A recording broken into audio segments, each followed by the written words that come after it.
Un vaccin est une substance préparée en laboratoire à partir d'une bactérie ou d'un virus inactivé ou atténué et qui, lorsqu'il est injecté à un être humain, le prépare à mieux lutter contre la bactérie ou le virus à l'origine de la maladie. En injectant dans l'organisme un vaccin, on déclenche la production de molécules protectrices, des anticorps, comme si l'on était exposé à la bactérie ou au virus naturellement, mais sans développer les symptômes associés à la maladie. Un vaccin ne nous guérit pas d'une maladie, il nous protège de la bactérie ou du virus à l'origine de la maladie avant que l'on y soit exposé.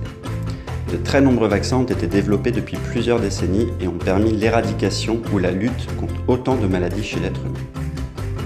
Grâce à la coopération internationale, une mobilisation sans précédent de la recherche privée et publique, de l'Organisation mondiale de la santé et des organismes nationaux de réglementation des médicaments, plusieurs vaccins contre le coronavirus ont vu le jour en 2021.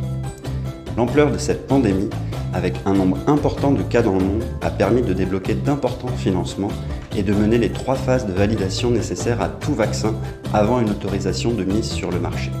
Ces dernières ont été menées en parallèle pour accélérer le processus. Les phases 1 ont mesuré la bonne tolérance du vaccin par l'organisme.